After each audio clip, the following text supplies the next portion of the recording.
7월 3일 수요일 하나님 말씀 열왕기하 6장 24절부터 7장 2절까지입니다. 오늘은 좀 본문이 길지만 그래도 같이 읽고 몇 가지만 좀 살펴보도록 하겠습니다. 24절 함께 읽읍시다. 이후에 아람 왕 베나닷이 그의 온 군대를 모아 올라와서 사마리아를 에워싸니 아람 사람이 사마리아를 에워싸므로 성중이 크게 줄여서 나귀머리 하나에 은 80세겔이요 비둘기 똥 4분의 1 갑에 은 5세겔이라 하니 이스라엘 왕이 성 위로 지나갈 때 한 여인이 외쳐 이르되 나의 주 왕이여 도우소서. 왕이 이르되 여호와께서 너를 돕지 아니하시면 내가 무엇으로 너를 도우랴? 타작마당으로 말미암아 하겠느냐? 포도주 틀로 말미암아 하겠느냐 하니라. 또 이르되 무슨 일이냐 하니 여인이 대답하되 이 여인이 내게 이르기를 내 아들을 내놓아라. 우리가 오늘 먹고 내일은 내 아들을 먹자 하매 우리가 드디어 내 아들을 삶아 먹었더니 이튿날에 내가 그 여인에게 이르되 내 아들을 내놓아라. 우리가 먹으리라 하나 그가 그의 아들을 숨겼나이다 하는지라. 왕이 그 여인의 말을 듣고 자기 옷을 찢으니라. 그가 성 위로 지나갈 때 백성이 본즉 그의 속살에 굵은 배를 입었더니 왕이 이르되 사밧의 아들 엘리사의 머리가 오늘 그의 몸에 붙어 있으면 하나님이 내게 벌 위에 벌을 내리실지로다 하니라. 그때 엘리사가 그의 집에 앉아 있고 장로들이 그와 함께 앉아 있는데 왕이 자기 처소에서 사람을 보냈더니 그 사자가 이르기 전에 엘리사가 장로들에게 이르되 너희는 이 살인한 자의 아들이 내 머리를 베려고 사람을 보내는 것을 보느냐? 너희는 보다가 사자가 오거든 문을 닫고 문 안에 들이지 말라. 그의 주인의 발소리가 그 뒤에서 나지 아니하느냐 하고 무리와 말을 할 때 그 사자가 그에게 이르니라. 왕이여. 왕이 이르되 이 재앙이 여호와께로부터 나왔으니 어찌 더 여호와를 기다리리요. 엘리사가 이르되 여호와의 말씀을 들을지어다.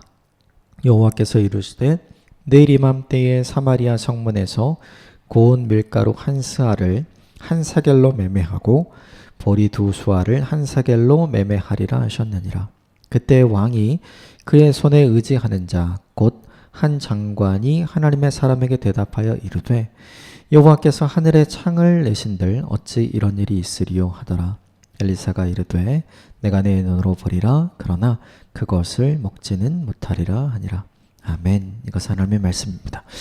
오늘 본문의 내용은 아람 왕이 시간이 많이 지난 이후에 군대를 모아서 다시 북이스라엘을 쳐들어온 내용들에 관한 이야기고요.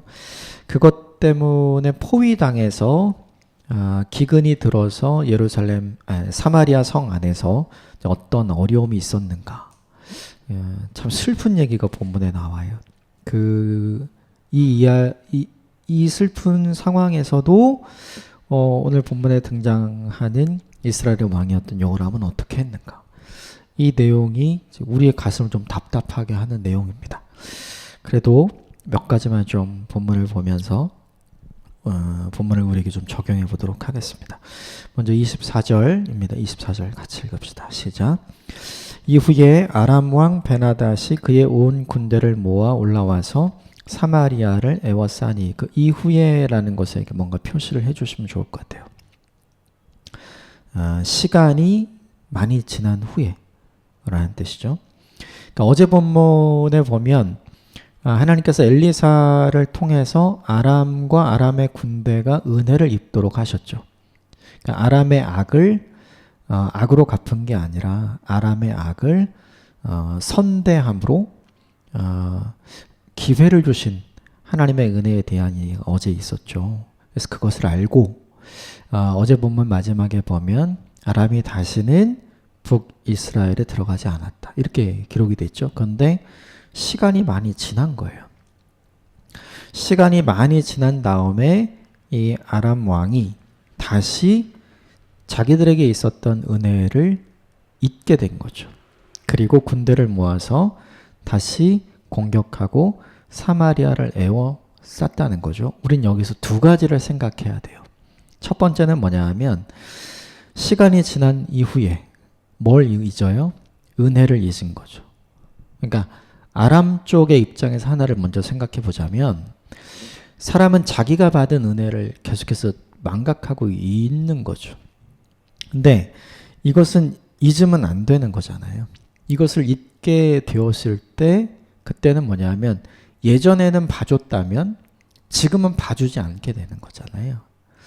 그러니까 내가 받은 은혜를 잊지 않고 기억해야 되는데 시간이 지나니까 그것을 다 잊어버린 거죠. 초심을 잃어버리게 된 거죠. 이게 우리에게 보여주는 게 뭐냐 하면 시간은 우리로 하여금 성장하고 성숙하게도 해요. 그런데 시간은 우리로 하여금 원래대로 돌아가게도 만듭니다. 시간이 점점 지나면서 미숙한 사람이 성숙하게 성장하고 그리고 아름답게 변화되기도 하는 거예요. 그런데 시간이 지나면서 어떤 사람은 잘 변화되었던 사람이 원래대로 다시 돌아가는 거죠. 흔히 이야기하는 도루묵되는 그런 상황에 빠진 사람이 오늘 본문의 아람왕 베나닷인 거죠. 그러니까 우리에게 적용해야 될 건 내가 이 둘 중에 어떤 사람인가를 적용해야 되겠죠. 시간이 지나면 지날수록 나는 성장하고 성숙하는 사람인가? 아니면 시간이 지나면 지날수록 하나님이 내게 주신 은혜를 잊어버리고 원래대로 돌아간 사람으로 살고 있는가? 시간이 지나면 지날수록 성장하고 성숙하는 사람을 우리는 보통 뭐라고 부르냐면 어른이라고 불러요. 우리에게 필요한 게 이 모습인 거죠. 근데 시간이 지나면 지날수록 은혜를 잊고 원래 모습으로 돌아간 걸 우리는 뭐라고 부르냐면 배은망덕이라고 부르죠. 그러니까 오늘 본문의 베나닷이 딱 그런 상황이잖아요. 그러니까 우리가 시간이 지나면서 어떤 사람으로 내가 점점 변화되고 있는지가 중요한 건데 핵심 키워드는 뭐냐 하면 아람 왕의 입장에서는 은혜를 받은 거잖아요. 그 받은 은혜를 유지해야 내가 계속해서 변화가 되든지 성숙하든지 하는데 이 받은 은혜를 전부 다 잃어버리고 받은 은혜를 전부 다 망각한 거잖아요. 그러니까 중요한 포인트는 뭐냐면 은혜를 받는 것도 중요한데 그 받은 은혜를 잘 지켜나가는 것은 더 중요하거든요. 우리가 제일 못하는 게 그거인 것 같아요. 하나님께 받은 은혜 때문에 순간적으로 헌신하고 결단해서 주를 위해 살겠다고 이야기하지만 시간이 점점 지나면서 하나님이 주셨던 그 은혜를 다 잃어버리고 그 헌신을 물러요. 그리고 그 약속을 무릅니다. 그리고 그 섬김과 봉사를 그만두죠. 이게 우리의 모습인 거죠. 이게 본문에 등장하는 베나닷의 모습이 우리의 모습. 이 모습은 이제 반면교사로 우리에게 적용하면 되겠죠. 또 하나는 뭐냐면 이제 이거는 아람의 입장에서 적용을 했다면 또 하나는 북이스라엘 입장에서 적용을 해야 돼요. 어제 보면 제일 마지막에 아람이 다시는 북이스라엘로 들어오지 않았다 이렇게 되어 있거든요. 근데 오늘 본문에 들어왔잖아요. 그럼 왜 들어오게 되었는가를 생각해야 돼요. 여호람이 선대했음에도 불구하고 그렇죠? 내가 이걸 보여줘야 돼, 갚아줘야 돼 이렇게 하지 않아도 그가 원했던 목적은 달성이 된 거잖아요. 그러면 엘리사의 말대로 하나님의 말씀대로 내가 따랐더니 이런 좋은 일이 있었구나. 이게 계속 각인돼야 되거든요. 여호람에게. 그런데 그것을 또 누가 잊은 거예요? 여호람이 잊은 거예요. 그러니까 오늘 본문에 아람 쪽의 베나닷의 입장에서 적용을 해도 그리고 북이스라엘의 여호람의 입장에서 적용을 해도 이 일이 일어난 이유는 뭐냐 하면 하나님이 주신 은혜를 망각해서 하나님이 주신 은혜를 지키지 못해서 변화되었던 내가 다시 변질된 거죠. 우리가 기억해야 되는 게 있어요. 우리의 관심사는 두 가지여야 돼요. 뭐냐면 나를 변화시키는 하나님의 은혜를 누리는 것. 이거 관심사, 첫 번째 관심사예요. 이건 굉장히 중요해요. 또 하나는 뭐냐면 내가 받은 이 은혜를 내가 잘 유지하면서 지켜가는 것. 이 두 번째도 우리에게 중요하거든요. 그런데 우리는 전부 다 첫 번째만 강조하는 것 같아요. 너 하나님 만나봤니? 하나님 경험해봤니? 너 은사 체험해봤니? 말씀을 들으면서 그 말씀이 너의 심령에 새겨지는 것 같은 그런 경험이 있었니? 너의 인생이 이전과는 달리 보이는 그런 성령의 충만한 역사가 너에게 있었니? 다 그런 거를 물어보고 그런 걸 경험하고 싶고 그런 걸 추구하죠. 그런데 이게 중요한 게 아니고 이것도 중요한데 이것보다 더 중요한 건 그걸 계속해서 유지하는 게 중요하거든요. 우리가 잘못 놓치고 있는 부분은 바로 그 부분인 거죠. 그래서 이 부분을 잘하기 위해서 우리에게 필요한 게 있어요. 두 가지를 해야 돼요. 시간과 싸워야 됩니다. 시간이 베나닷을 공격하고 시간이 여호람을 공격한 거예요. 그 시간 속에서 은혜를 잊지 않기 위해 시간과 싸우는 일들이 우리에게 필요한 거죠. 그래서 그냥 시간이 흘러가는 대로 살면 안 되고 그 시간 속에서 하나님이 주신 은혜를 계속해서 복기하고 상기하고 기억하도록 노력해야 하는 거죠. 그래야만 내가 시간과 싸워 이겨서 받은 은혜를 계속해서 유지할 수 있는 사람이 되어져 갈 수 있는 거예요. 이게 우리에게 적용해야 될 첫 번째 믿음의 싸움인 것 같고, 또 하나는 뭐냐면 잊지 않기 위해서 계속 은혜 받아야 돼요. 우리는 어제 밥 먹은 걸로 오늘 사는 게 아니잖아요. 오늘을 살기 위해서는 오늘의 밥을 먹어야 되죠. 만나처럼. 그러니까 날마다 매일매일 내 인생에 내가 경험하는 하나님 만남의 경험이 우리에게 필요한 거예요. 그러니까 이런 건 굉장히 위험한 거죠. 나도 한때는 뜨거웠었어. 그렇죠. 이게 되게 좋은 얘기인데 지금은 그렇지 않다는 얘기잖아요. 나도 그때는 그런 걸 경험했었어. 나도 그때는 그렇게 헌신했었어. 나도 그때는 그렇게 봉사했었어. 이게 다 옛날 얘기거든요. 지금은 안 그렇다는 얘기죠. 우리에게 중요한 건 그때가 아니라 지금이 중요하잖아요. 그러니까 지금 이것을 잘 유지하기 위해서 우리에게 필요한 건 뭐냐면 날마다 내게 주어지는 하나님의 은혜, 내가 경험하는 하나님의 은혜가 있어야 되거든요. 그렇게 하기 위해 필요한 게 뭐냐면 내가 하나님을 찾아야 돼요. 여호람은 이 사건 이후로 하나님을 안 찾은 것 같아요. 베나닷도 이 사건 이후로 내게 주셨던 그 은혜, 그게 은혜라고 여기지 않았던 것 같아요. 그러므로 이 두 가지 우리에게 필요해요. 시간과 싸우는 일도 필요하지만 날마다 우리에게 새 은혜가 부어지도록 하는 것도 필요한 거죠. 결국 군대가 사마리아를 에워쌌어요. 개미 한 마리 왔다 갔다 못하니까 포위되니까 자연스럽게 사마리아 성은 점점 물자가 없어지잖아요. 그래서 평상시에는 뭐 500원쯤 이렇게 팔렸던 물건들이 지금은 값이 뭐 5만 원 이렇게 막 뛰는 거죠. 그래서 그 내용을 25절에 이야기를 해줘요. 그리고 보다 못해 참다 못해 힘들었던 사람이 여호람에게 찾아가서 이야기를 합니다. 우리를 좀 도와주십시오. 이 상황을 어떻게 좀 해주십시오. 이렇게 얘기해요. 그러니까 여호람이 이렇게 얘기합니다. 27절 같이 읽읍시다. 시작. 왕이 이르되 여호와께서 너를 돕지 아니하시면 내가 무엇으로 너를 도우랴. 타작마당으로 말미암겠느냐 포도주 틀로 말미암아 하겠느냐. 거기 여호와께서 너를 돕지 않으시면 내가 무엇으로 너를 도우랴. 하나님이 돕지 않으시면 내가 너를 도울 방법이 없다. 이 굉장히 신앙적이고 맞는 말이죠. 그런데 이 이야기를 한 여호람은 신앙적인가요? 그렇지 않죠. 그게 아니라서 지금 다시 이런 사건이 생긴 거거든요. 그러니까 이 본문이 우리에게 보여주는 게 뭐냐 하면 진리를 말한다고 해서 그 사람이 진리의 사람인 건 아니에요. 말씀을 말한다고 해서 그 사람이 말씀의 사람은 아닌 거예요. 그 사람이 신앙적이고 종교적인 이야기를 한다고 해서 그 사람이 하나님이 존귀히 여기시고 하나님이 기뻐하시는 신앙의 삶, 거룩한 삶을 살아가는 건 아니라는 거죠. 그런데 참으로 이런 여호람과 같은 사람이 굉장히 많죠. 저와 같은 직업을 가진 사람이 제일 위험해요. 그럴듯해 보이잖아요. 그럴듯한 말을 하고요. 그런데 삶을 뜯어보면 전혀 그렇지 않거든요. 이 말은 사실 우리에게 굉장히 경고를 주는 말이에요. 이 말씀은 굉장히 우리의 패부를 찌르고 우리의 모습을 아주 잘 보여주죠. 우리는 말을 얼마나 신앙적으로 해요. 말을 얼마나 종교적으로 하고 얼마나 말씀을 보태서 잘 전합니까? 우리 그런 얘기 많이 하잖아요.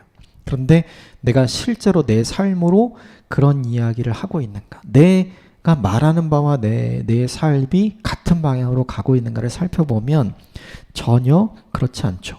여호람은 분명히 얘기했어요. 하나님이 너를 돕지 않으시면 내가 너를 도울 수 있는 방법이 없다. 그럼에도 불구하고 이 어려움 중에 여호람은 엘리사 안 찾습니다. 하나님께 안 나가요. 그가 말하는 바와 그가 행동하는 바가 너무나 차이 나는 거죠. 저와 여러분이 오늘 본문에 등장하는 27절의 왕 여호람, 이 모습을 본받으면 안 되겠죠. 이 모습이 저와 여러분의 반면교사의 모습이 되어야 합니다. 말과 행동이 동일한 방향으로 가야 그것이 영향력이 되고 그것이 복음의 디딤돌이 되죠. 오늘 여호람은 말은 바로 했어요. 하나님이 도와주셔야 이거 된다. 그러나 여호람 자체가 하나님을 믿지도 않고 하나님께 도우심을 구하지도 않아요. 이런 삶을 살아서는 안 되겠다. 오늘 저와 여러분에게 좀 무겁지만 이걸 우리에게 잘 적용해야 할 말씀인 것 같아요. 그 이후에 또 이야기가 나눠요. 우리가 먹을 것이 없어서 우리가 자녀를 먹었습니다. 너무 안타까운 내용이죠.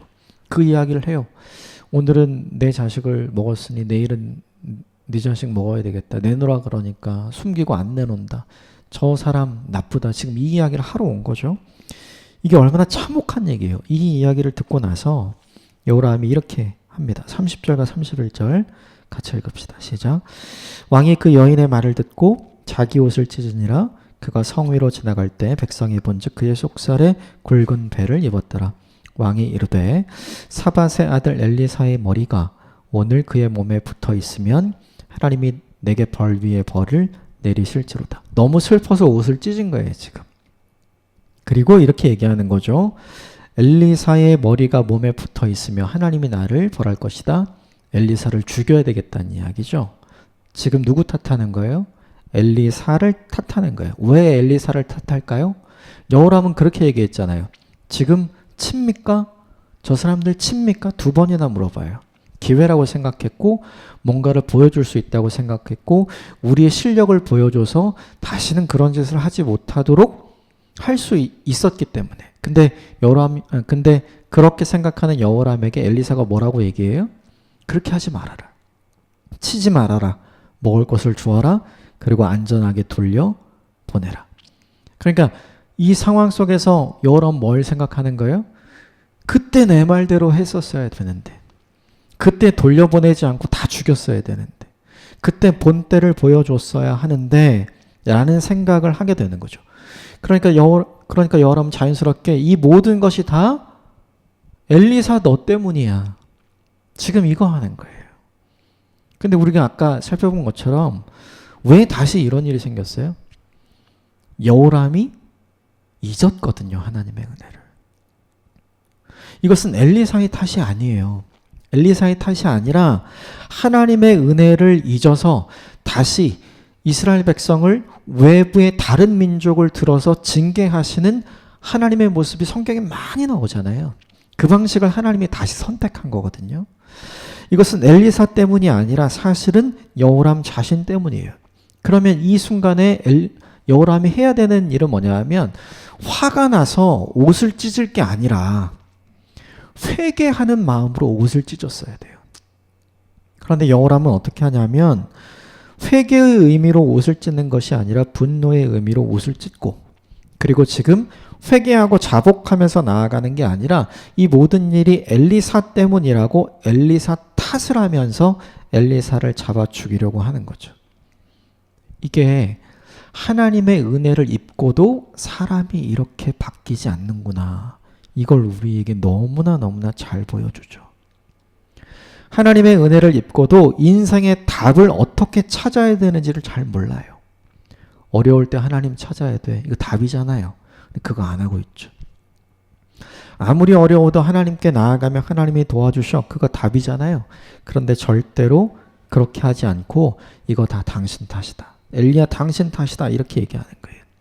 우리한테 중요한 게 있어요. 하나님 앞에서 중요한 거. 우리가 무능한 거 괜찮아요. 왜냐하면 하나님이 전능하시니까. 나의 무능함은 하나님 앞에 이 무능함을 가지고 전능하신 하나님 앞에 나아가면 그 하나님의 전능하심을 우리에게 보여주시고 경험케 하여 주시고 보호해 주시는 하나님의 은혜가 있기 때문에 괜찮아요. 그런데 우리의 가장 큰 문제는 뭐냐 하면 답을 잘못 찾는 거예요. 이 문제가 무엇 때문에 생겼는가?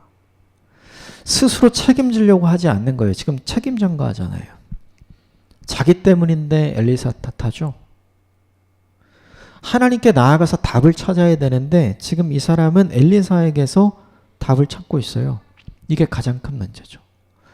여러분, 무능한 건 괜찮지만 책임감이 없는 건 안 돼요. 지금 여호람 자신의 죄 때문에 이렇게 된 건데 엘리사 당신의 죄 때문입니다. 이렇게 하는 거거든요. 나는 죄 없습니다. 하나님 앞에서 다 죄인이잖아요. 이 일은 내 책임입니다. 이렇게 할 때 하나님의 은혜가 임하죠. 제 탓이에요, 제 탓이에요, 제 탓이에요. 나는 아무것도 아닙니다. 여러분이 하나님이라면 그렇게 남 탓하면서 답을 잘못 찾고 있는 사람에게 은혜를 베풀어 주시겠어요? 아니죠. 오히려 본때를 보여주시겠죠. 하나님 지금 그거 하시는 거거든요. 이 본문이 우리에게 보여주는 중요한 메시지가 있어요. 뭐냐면 엘리사가 지금 해야 되는 일이 무엇인지를 엘리사는 잘 몰라요. 우리가 그런 때가 있는 것 같아요. 내 인생의 가장 위기의 순간에 내가 뭘 해야 되는지 모르는 때. 그래서 사람 탓만 하고 있는 거예요. 책임 전가만 하고 있는 거죠. 그래서는 안 된다는 걸 이 본문이 우리에게 보여주는 거죠. 하나님이 어떤 사람을 도우십니까? 이렇게 실수해도, 이렇게 무능해도, 이렇게 죄가 많아도 하나님께 있는 모습 그대로 나아가서 도움을 구하는 사람을 하나님은 그냥 보지 않으시잖아요. 하나님은 꺼져가는 등불을 끄지 않으시고 하나님은 심지가 약한 갈대를, 상한 갈대를 꺾지 않으시는 분이잖아요. 어떻게든 보듬어 주시고 회복시켜 주는 분이시죠. 오늘 본문의 여호람의 가장 큰 문제는 뭐냐 하면 지금 이 사람은 하나님의 도우심이 필요한 사람이에요. 그런 상황이죠. 근데 무엇보다 중요한 건 이 사람 스스로가, 여호람 스스로가 하나님의 도우심을 받을 만한 준비를 하고 있지 않는다는 게 가장 큰 문제예요.